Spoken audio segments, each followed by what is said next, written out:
آج سے 1 سال پہلے 40 فٹ کا ایک سٹینڈرڈ شپنگ کنٹینر چین سے امریکہ کے مغربی ساحل تک پہنچانے کی قیمت $3,800 کے قریب تھی۔ کارگو سے متعلق ڈیٹا بیس فریٹوس کے مطابق اس وقت اسی کنٹینر کا کرایہ $18,000 سے زیادہ ہے، یعنی 1 سال میں قیمت تقریباً 6 گنا بڑھ چکی ہے۔ امریکہ اور یورپ کی بندرگاہوں پر سمندر سے سڑکوں تک کارگو کا ٹریفک جام ہے، جسے ختم کرنے کے لیے دن رات کام کیا جا رہا ہے، اور شپنگ اور کارگو کے شعبوں سے وابستہ لوگ کہتے ہیں کہ انہوں نے پہلے کبھی ایسے حالات نہیں دیکھے۔ میں اس بندرگاہ کے لیے تقریباً 10 سال سے ڈرائیونگ کر رہا ہوں۔ یہ تو بدترین سال ہے، میں نے ایسا پہلے کبھی نہیں دیکھا۔ میں بندرگاہوں کے شعبے سے 30 سال سے منسلک ہوں، اور میں نے کبھی مسائل کا ایسا امتزاج نہیں دیکھا جو پچھلے 1 سال میں ہوا ہے۔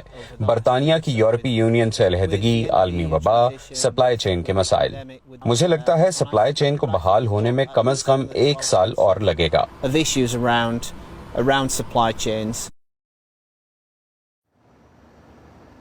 اب یہ سب ہوا کیسے؟ وہ ایسے کہ جب کووڈ آیا تو امریکہ اور یورپ میں سب گھروں میں قید ہو گئے، لاکھوں نوکریاں چلی گئیں، معیشتیں بیٹھ گئیں، لیکن پھر کئی حکومتوں نے شہریوں کو مالی امداد کے چیک بھیجنے شروع کیے، کاروبار کرنے والوں کو سہارا دینے کے لیے قرضوں کے پروگرامز چلائے۔ معیشت میں جان ڈالنے کے لیے تقریباً $100 کھرب خرچ کرنے کا نتیجہ یہ ہوا کہ لوگوں نے چیزیں خریدنی شروع کی، کسی نے گھر کے لیے، کسی نے نئے ہوم آفس کے لیے، کسی نے اپنے کام کے لیے، اور یوں مغربی ملکوں سے طلب کی ایک بڑی لہر اٹھی اور ٹکرائی ایشیا کی فیکٹریوں سے۔ اب وہ فیکٹریاں جو کووڈ کی وجہ سے پہلے کبھی بند ہو رہی تھیں، کبھی کھل رہی تھیں، ان کے لیے اس طلب کو بر وقت پورا کرنا ویسے ہی مشکل تھا۔ اوپر سے جب مال دستیاب ہونے لگا تو اس کی ترسیل مشکل ہو گئی۔ وہ کیوں؟ کیونکہ دنیا بھر میں ہونے والی تجارت کا 80% سمندری راستے سے ہوتا ہے، مگر بیشتر کنٹینرز جو وبا کے شروع میں ایشیا سے یورپ یا امریکہ گئے تھے وہ تو وہیں رہ گئے تھے، کیونکہ ان کے پاس واپس ایشیا لے جانے جتنا سامان تھا ہی نہیں۔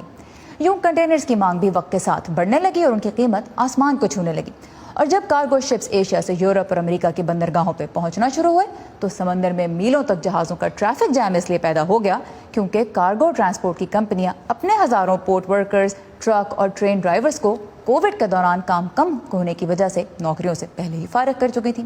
تو اب جہازوں سے سامان کون ٹرکوں میں لاتا، کون گوداموں تک پہنچاتا؟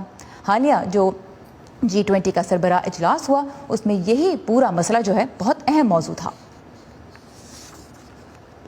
We have to take action now.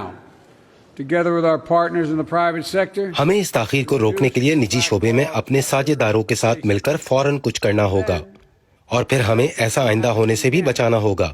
اب جب کہ ہم نے دیکھ لیا ہے کہ عالمی تجارت کتنی متاثر ہو سکتی ہے، ہم اپنے پرانے طریقوں پر واپس نہیں جا سکتے۔ We cannot go back to business as usual. تو صدر جو بائیڈن کے حکم پہ امریکہ کی بندرگاہوں پہ اب 24 گھنٹے کام ہو رہا ہے تاکہ یہ ٹریفک جام کسی طرح ختم ہو۔ کئی ماہ سے جاری اس ساری گڑبڑ میں ایک پارٹی کا بہت فائدہ بھی ہوا ہے، اور وہ ہیں کارگو کمپنیاں۔ واشنگٹن پوسٹ کے مطابق دنیا کی 7 بڑی بحری کارگو کمپنیز نے اس سال کے پہلے 6 ماہ میں $23 ارب $23 بلین کا منافع کمایا۔ 1 سال قبل اسی عرصے میں ان کا منافع کتنا تھا؟ $1 ارب۔ اس سب کی قیمت کون ادا کر رہا ہے آپ سوچ رہے ہوں گے؟ ہمیشہ کی طرح عام صارف۔ تو ملیے کچھ عام امریکی صارفین سے جو اس کرسمس پر مہنگائی اور ضروری اشیاء کی دستیابی میں تاخیر کے تحفے کے لیے خود کو تیار کر رہے ہیں۔ امریکی ریاست ورجینیا کے اس ریسٹوراں میں دوپہر کا کھانا چل رہا ہے۔ یہ اس کی 10 سالہ تاریخ میں یا کسی سنیچر کا مصروف ترین دن بھی بن سکتا ہے۔ گاہک واپس آ گئے ہیں، لیکن ڈشز سے ہٹ کر ہیڈ شیف ٹریسی اوگریڈی کے کام کے لیے ضروری دوسری کئی چیزیں غائب ہیں، جیسے ایک انڈکشن برنر، ایک خاص قسم کا چولہا، اور ان کو وائن کولر کے لیے بھی 4 ماہ انتظار کرنا پڑے گا۔ ہو سکتا ہے وہ جہاز پر ہی ہو یا اب بھی فیکٹری میں ہو سکتا ہے بندرگاہ میں ہو یا کسی ٹرک پر۔ کووڈ-19 نے چین سے آنے والی اشیاء کی ترسیل میں بڑی تاخیر پیدا کر دی ہے۔ اس کے علاوہ امریکی بندرگاہوں پر درجنوں مال بردار بحری جہاز ساحلوں سے پرے پانیوں میں انتظار کرنے پر مجبور ہیں۔ ان جہازوں سے سامان اتارنے کے لیے کام کرنے والوں کی عدم موجودگی اور گودام میں جگہ دستیاب نہ ہونے کی وجہ سے صارفین تک مصنوعات پہنچانے کا کوئی راستہ نہیں ہے۔ ایسا لگتا ہے کہ زیادہ تر امریکی کسی نہ کسی چیز کا انتظار کر رہے ہیں۔ ہماری عمارت میں ایک HVAC سسٹم ہے جس کی مرمت کی ضرورت ہے، اور ہم پرزوں کے لیے 2 ہفتوں سے انتظار کر رہے ہیں، اور یہی سلسلہ عمارت کی چھت پر گرم پانی کے ٹب کے ساتھ بھی ہے۔ یہ مائیں کرسمس کے تحفے خریدنے کے لیے پریشان ہیں۔ I've been trying to get the PS5. میں 1 سال سے پلے اسٹیشن 5 خریدنے کی کوشش کر رہی ہوں اور ایسے بلاگز کی ایک فہرست ہے جہاں آپ اسے تلاش کر سکتے ہیں، لیکن جب تک آپ وہاں پہنچتے ہیں، ان ویب سائٹس تک جاتے ہیں، وہ سب بک چکے ہوتے ہیں۔ سائیکلوں، گاڑیوں، جوتوں اور الیکٹرانکس کا بھی یہی حال ہے۔ James Simpson Washington D C کے علاقے میں وائرلیس RXX سٹورز کی ایک چین کے مالک ہیں۔ اس کے لیے تقریباً تمام اجزاء چین سے منگوائے جاتے ہیں، جس کام میں پہلے 3 سے 5 دن لگتے تھے، اب 8 ہفتے تک لگ رہے ہیں۔ اس سے ہمارے صارف متاثر ہو رہے ہیں، اس سے گاہکوں کے لیے قیمتیں بھی بڑھ رہی ہیں، جس کی وجہ سے شپنگ کے اخراجات میں اضافہ ہے، اور یہ کسی چیز کو مرمت کرنے کے ہمارے وقت کو بھی متاثر کر رہا ہے۔ ایک چھوٹے کاروبار کے مالک کی حیثیت سے جیمز سمپسن کا کہنا ہے کہ وہ ان بڑے بڑے سٹورز کا مقابلہ نہیں کر سکتے جن کی شاخیں پورے ملک میں ہیں اور مال برداری کے لیے اپنے جہاز خرید رہے ہیں۔ بلا شبہ اس کے دور رس اثرات ہوں گے۔ Well, good afternoon, everyone. صدر جو بائیڈن کا کہنا ہے کہ کیلیفورنیا کی بندرگاہیں 24 گھنٹے کام کرنے پر تیار ہو گئی ہیں اور وہ ہفتہ وار چھٹی بھی نہیں کریں گی تاکہ رکے ہوئے سامان کو کلیئر کیا جا سکے۔